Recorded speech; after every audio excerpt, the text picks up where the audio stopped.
All right, here we go. I think we have this so that we're recording now. Can you hear me just fine? Yep, Awesome. I Okay. can hear you Um, perfectly. perfect. So for those of you that are listening this week, welcome back to Lasting Learning.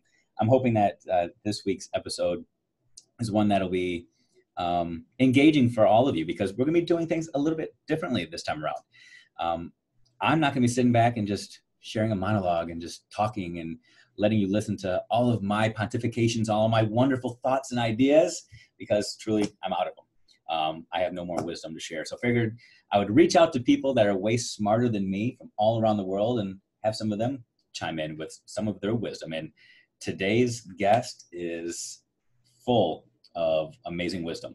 Had a chance to talk to her a little bit here, and you're going to be kind of blown away and hopefully invigorated, inspired, and motivated to go out there and change what's happening in your world and the world of those around you. Today, we are joined by Anka Herman, who is joining us from Spain. And as I'm recording this, it is the middle of the afternoon on a gorgeous Michigan day. And for her, it's nighttime. But as she told me, because she lives in Spain, they do things differently. She hasn't even eaten dinner yet. She's not even fazed by it. So, Anka, thank you for joining us today. Well, thanks so much for having me. Very excited to be here. I'm super excited about this. So Anka, like I said, I've had an opportunity to get to know you just briefly, and I've heard a little bit about your story, but our listeners haven't. And I would love for you to take just a few minutes here and share a little bit about who you are, a little bit about your past, and what you're doing today. Yeah, actually, just before people get the wrong impression, actually the sun is still out here. Oh, right? the sun's okay. That's right. I'm sorry. Like I'm not doing a night shift. No, like as the name suggests, I'm originally from Germany and I've been based in the south of Spain for the last 15 years. And to give a little bit of context, I grew up in East Germany when the wall was still up. And I always remember, or the predominant sensation that I remember was the sense of being caged in, being restricted in a very small country, with very little room to move. And there was always that feeling that, God, there's got to be more to life than, that predefined little pathway that, it always felt as if when you're born, you put on this little train track on your little carriage, and you got a bit of a shove, and then you basically potted along that little train track, and there were very few crossing points along the way.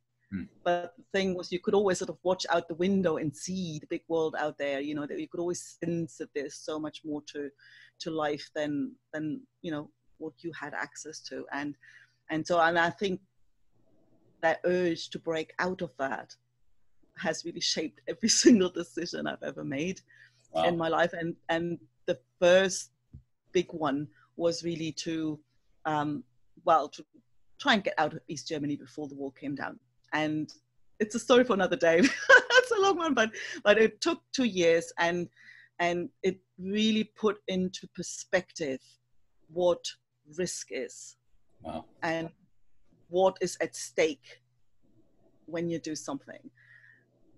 Because the next thing, then I moved to Australia, and then I moved to the UK, and I changed careers several times. I started off as a language teacher, and then I worked in software development, and then I went on a holiday to the south of Spain, and I really literally fell in love with the place. And there was the sensations like, oh, God, I would love to be able to live here. Wow. And then it was like, so now what exactly is stopping me?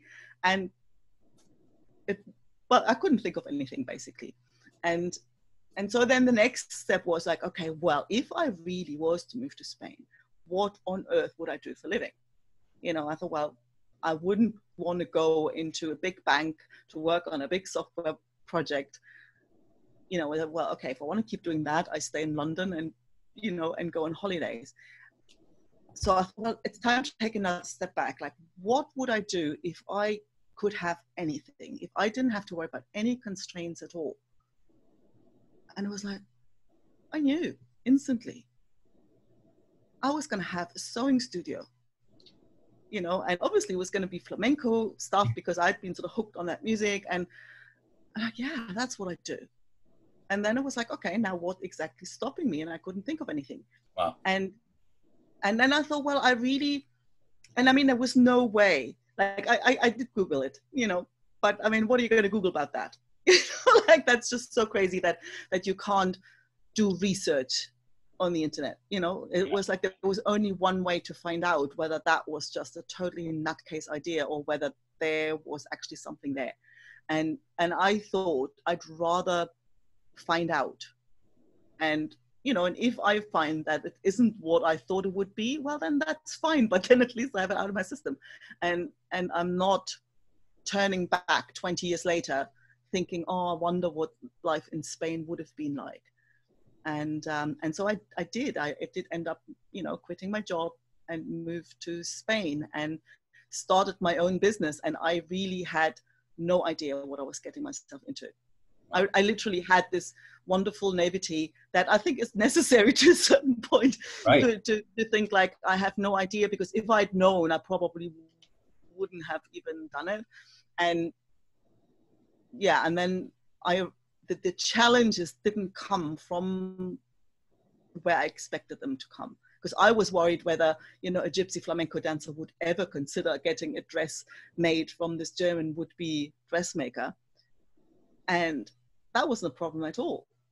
Like, the problem came from really, like, from sort of left to center, like from a direction that I absolutely didn't expect. And it was really, you know, I always say, like, pushy Spanish clients, you know, and that really hit my good girl people pleaser nerve. Oh, wow. And so that was, sometimes I think back and I think, oh, that's why I sort of, you know, that was the lesson I was meant to learn. Because I, like, in Germany, Australia, in the UK, wherever, all the places I'd lived in, being like Mrs. Nice Girl who can't say no had never been a problem. Yeah. Because there was always that sense of, you know, consideration. People wouldn't ask stuff of you that was kind of beyond what you were comfortable, like, giving. But, you know, Spanish flamenco dancers aren't like that. You know, when they want something, they will ask for it, and they won't take no for an easy answer either. Wow. And so the pressure built up over years to the point of, like, literally total burnout by 2012. And that's when I was ready to really, like, throw it all in. That if that's what that live your dream thing is, I don't want anything to do with it. But that also was the point where I didn't care anymore. You know, what would happen if I said no? And I started saying no, and I realized that all the chain of horrible consequences that I had tried so hard to avoid were actually just made up. Wow. You know, that when I thought, oh, if I say no, then she'll be upset and she won't order anything again and she'll tell everybody about it. That's all bullshit.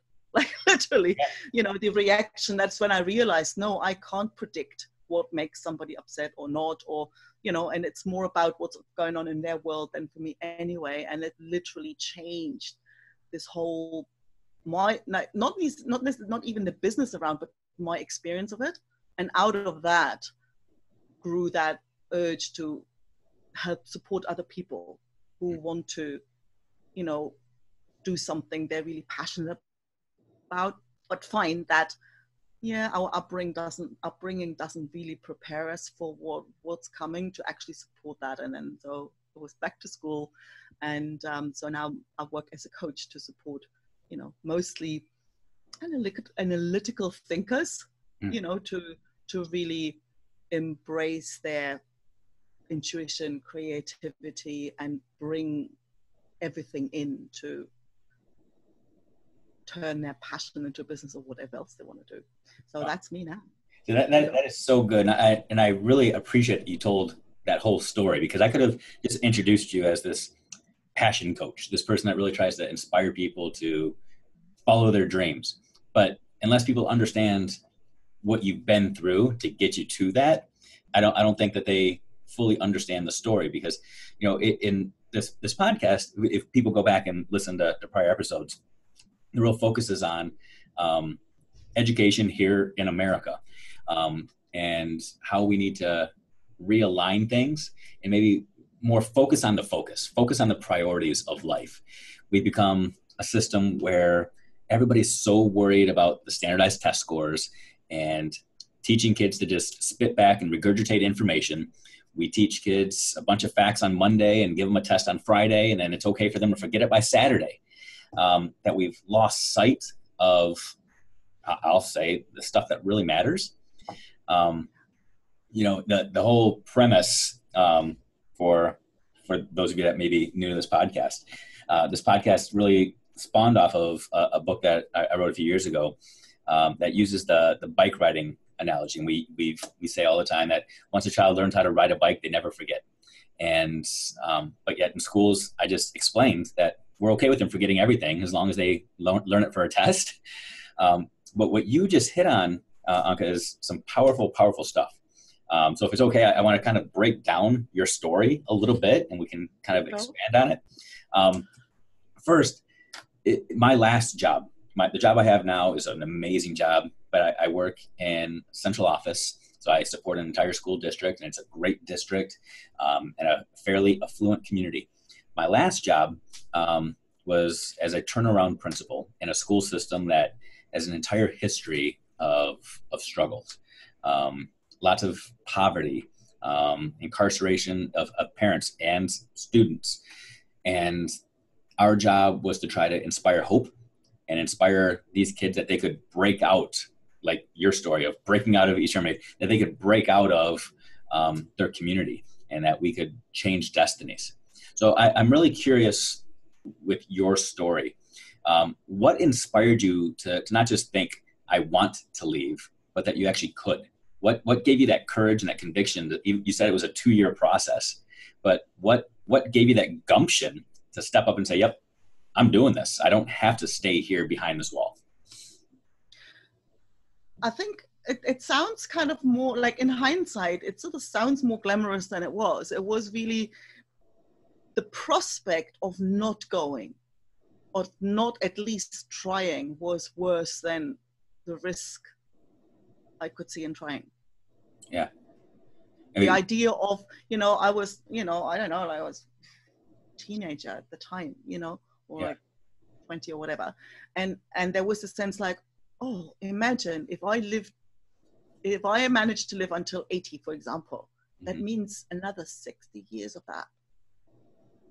And that sounded to me like so much worse than, sacrificing 2 years and maybe, messing up my uni studies and whatever, that just seemed like a small risk to take. I mean, you saw your destiny. And what was super cool in your story, as well as, I'm sorry, there was just so much of it I want to try to pull apart because it was so powerful. You talked about how you, in essence, bounced around Australia, the UK, settled in Spain, and then you thought, now what am I going to do? Isn't that funny? No, it's funny, but it's so powerful too, because I would argue you're living your dream right now. That 20 years ago you looked at it and said, "This is what I want to do. This is where I want to be, not who I want to be, but where I want to be." And I think again, this is another knock on people like me who have the job of painting the curriculum and telling people what they need to learn. We focus on the concept of college and career readiness, where we start telling kids in 3rd grade. They need to start figuring out what their job is going to be. They need to start identifying what they want to be when they grow up. And we put them in these little pathways and say, now you get to take these classes so that you're prepared for the real world. When in the reality, the real world is what provides our training for us. I mean, we all, no matter what job we have, the more experience we have, the more training we get, the more money we make. We know that experience is the better teacher. But yet we pretend that it's our job to give kids a bunch of isolated content that's going to prepare them for the real world, as opposed to teaching them to be perseverant and curious and questioning and passionate and driven and all of these things. And I'm curious, again, I know that your formative years were in East Germany, which is much different than where you're sitting in Spain right now. But do you feel like your educational experience gave you this drive and helped you become who you are? Or was it life experience or family experience? I mean, what helped give you this freedom and this willingness to go take big risks? Hard to pin it down to one thing. I mean, I often thought that the education system in East Germany was one of the few good things that system had. Oh. And the reason I'm thinking that is actually just because of what you mentioned, that we didn't get to choose subjects like that early on. You know, we went with like a full curriculum, the whole range of subjects all the way through year 12. Okay. Like there was no dropping subjects at all. You know, and when I then entered the Western German like education system at the uni level, and I was like, what, like how can you, you know, because they had then, oh well, you know, I've taken maths and I've taken history, and I'm like, what do you mean? You know, like you then have at uni, you'd have people, and I was in the translating course. And so part of it was like, okay, you had to specialize then if you wanted to do technical translation or economic or whatever. Right. So I went into the technical translation, and there were literally girls sitting there, and I always thought it was like the punishment for the uni professors who had to do the technical lectures for us, because all these girls in the class, like they were all there because they studied languages because they wanted to run as far away as possible from anything technical. Mm. And so these poor professors had to teach us like engineering subjects, and there were literally girls asking questions, and I'm like, what, like that's physics grade 6. We learned that when we were 11. You know, how, like, yeah. I just could not get my head around that. You know, there was this, it was just a lot broader. I mean, we weren't encouraged to explore and to challenge, and like none of that was actually encouraged. I mean, afterwards, you know, after all, it was like a communist system, so it was all very sure. Very controlled. You know, but at least, like you could see, because like when you start selecting subjects you study at the age of 10 or something, I mean, what's your criteria? You know, it's like, oh, I don't like to go to class on Friday after 2. You know, like, or I don't like the teacher, or I want to hang out with these kids in the class. Like, I mean, what's the criteria to choose stuff? I think it's too early to, you know, and sometimes you discover there's actually, I don't know whether you've heard of the guy, like Sean D'Souza. He runs like a company that's called Psychotactics, and it's marketing, online marketing and stuff. And he talks about how it's not that you find your passion, it's like your passion finds you. Yeah. So you need to basically go out and do stuff so that you have a chance of getting good at something. And that's how your passion can find you. And I totally resonate with that. Yeah, and I do as well. And, you know, I'm going to take some of what you just said and personalize it for me. So when I graduated high school, I went to a lot of different schools. I grew up as a Navy brat, so traveled around the world, going to different schools all over the place. And when I went to college, I spent my first year and a half thinking that I was going to go into broadcasting. I wanted to be on the radio or on TV. But ironically, you talk about 10-year-olds not necessarily being mature enough to identify their passions. I'll tell you, I was a 19-year-old. And here is why I'm no longer a broadcaster. Because there was a course that I had to take that met Mondays, Wednesdays, and Fridays at 8 o'clock in the morning, watching old black and white movies. And I slept through every single class. At the end of the semester, after receiving a grade that was not the best, I had to decide, do I want to retake that course, offered at the same times, or switch directions? And the immature 19-year-old that I was said, I'm going to sacrifice my passions, my dreams for the rest of my life and not take that one course that meets Mondays, Wednesdays, and Fridays at 8 in the morning. And lo and behold, I went and became a teacher. Now, I thank God for it, because that was my passion finding me. I didn't realize I was going to love teaching and then love administration and leadership. But I mean, that's so spot on. We tell our kids, even at 17, 18 years old, to declare a major in college at the university level, because that's going to define their career. How many of us have shifted and changed our careers multiple times throughout our lives, and it's the skills that we possess, not necessarily the content that we have, that help drive and determine the rest of our lives.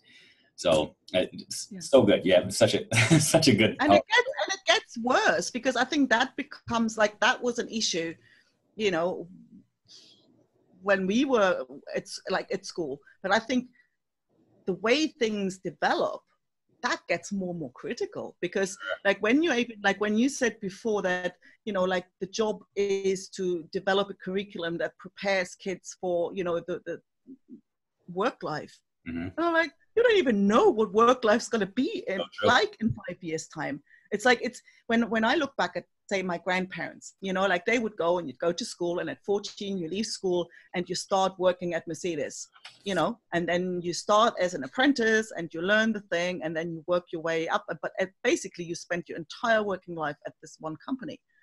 You know, even my parents already didn't have that. Right. You know, and I think like now, when you think about it, like technology that is now kind of outdated didn't even exist 10 years from like 10 years earlier, and that's more and more accelerated. Yeah, like absolutely. I don't know how a school can pretend now to give kids the knowledge they need for their careers. Like these careers don't exist yet. I think the only thing we can do is teach them how to learn. Right. No, that's spot on. You know, in my current role, one of my responsibilities is to help lead and supervise school principals and the school leaders that we have, and provide their training opportunities and help give them experiences that broaden their horizons. And this year, our school year kicks off in a couple weeks, but this year, to help our administrative leadership team grow, instead of talking about education and the curriculum and the processes, we went out into the real world and visited a couple of major corporations. We went and we visited Microsoft and Rock Financial, which is a big corporate organization here, and Snapchat, and talked to them about what they're looking for in the workforce. What makes them tick? And the stories that they told were amazing. Number one, they don't look at grade point average for students. They don't look at their high school grades. They don't even look at big standardized test scores. They said that, you know, you had to complete school, you had to complete college, just so that we can check the box and know that you're willing to put forth effort. But what they're looking for are attitudes and dispositions. They want to know that you have persistence and that you're willing to innovate and try new things, and that you can take feedback. And it was so powerful to hear, like, for example, in Snapchat, I'm going to have a guest on in the coming weeks who represents Snapchat. The interview process, even to get in the door there, is 5 months long. That you have to jump through so many hoops, and they go back and they talk to so many people that you've interacted with on a social, personal level, just to see what kind of person you are. Not what you know, but who you are as a person, to make sure that you're going to be a fit there. And that resonated with me so much. Again, because that's where our focus needs to be. If we say our mission is to make kids career ready, well, that's what the workforce is looking for. I think we might have missed the mark a little bit by saying our kids need to be college ready. If colleges aren't necessarily preparing kids for the workforce, why are we preparing them for that? But that's a whole nother story, maybe for another podcast. So real quick, because I mean, I could talk to you all day, and maybe I will, and we'll just cut the podcast short. I don't know. Can you, I don't know, and maybe in just a few short minutes, you know, we talk about the globalization of the world and how the world is growing flatter by the day. The fact that you and I are talking right now 5,000 miles apart, maybe more than that. I'd have to get out my atlas, but we are not close together right now physically, but yet I feel like we're connecting at a real level here, and you're inspiring me and giving me so many new thoughts and ideas. What's needed? What's needed for this current generation? What's needed for our adult learners out there? You know, you talk about really focusing on passion-based and strength-based, and breaking down some of our analytical thinking just to say, go with where your heart is and where your passion is. How do we deconstruct things to get schools, education, communities, countries, the world, however, to start thinking along those lines? I think it's like my mentor, Jamie Smart, he calls this thing like a subtractive psychology. Like take the stuff off people's minds that get in the way. Yeah. Because when you think about it, when you look at little kids, when, you know, like 2-year-olds or 1-year-olds, they're not worried about some grade somewhere, and they're not worried about anything. You know, they explore, they play, they experiment. Like at the heart of it, like we've all got that. Right. And I think all these pressures and, you know, and all the expectations. And I think if we can show people that that's not who you are, you know, that's just stuff that you get taught, but then you can see through that. That's not who you are.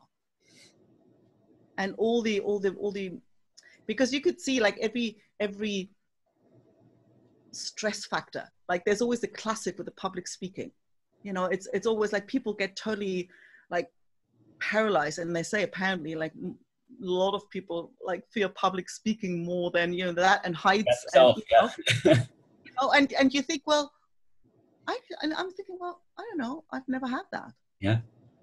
You know, I don't know, the first time I was put in front of a room of all the parents and teachers and other school kids of the whole school to give whatever, some kind of speech thing, I was like 13, and it's like, I don't know, I didn't really think much about it, and I didn't think much of it, and there was no big, like there was just like, in my mind that's never been a big deal, and other people have some thinking around that. Yeah. That makes that like a huge challenge. And I'm not saying that like I'm like less than, like I've got stuff like that in other areas, like I had with the saying no thing. You know, other people will say, what's the big deal? Why don't you just say no? And I made this huge thing out of it. Sure. And I think helping people see through that, you know, that your mind is actually a lot more powerful than you think. And you have a lot more, like everybody has that resilience and that creativity. Like you've got that. Yeah. Yeah. And like to basically point people towards that, because it's always like when you come from that place of inspiration, of passion, and like then everything's possible. If you have everything is like fear-based, then there's the sense of like constricted and nothing right. Can be done. So I think anything we can do to help kids or adults, it doesn't really matter, like help right. people see through that, I think that's the way forward. So good. We need to stop focusing on making our weaknesses average and focus on making what is already our strength just absolutely amazing and spectacular. Yeah. That's so good. So good. Yeah. And we all have those. Yeah. We all have them. That's awesome. Well, I want to just thank you so much for your time today. I know this is going to be an episode that takes off and people are going to just absolutely love. I mean, you've inspired me, and here in the States, like I said, down in a lot of our southern states and over on the West Coast, school has already started. So teachers are already starting to feel tired. They've had kids for a week or two, and they're already saying, oh my God. And where I'm at up in the Midwest, we've got a couple more weeks to go, but I think your message will resonate whenever people are listening to this, to just focus on the focus on what's really important. And to just give adults, give ourselves permission to really focus on what drives us, our why we got into what we do today, and not to let all that other minutia and craziness impact us, and to allow kids to do the same thing. I just think it's such a powerful message, and I appreciate you taking time to share that today. And I think for kids, it's easier because they have less baggage, less, right. You know, and when I always say, it's this difference between if you feel drawn to something, than if you feel pushed towards something. Yeah. You know? Yeah. And if we just learn to listen to the draw, like you can't go wrong ever. Oh, so good. So good. Well, thank you again. Absolutely amazing. And I know that people are just gonna just love this. So thank you so much. Thank you so much for having me. It was lots of fun. Absolutely.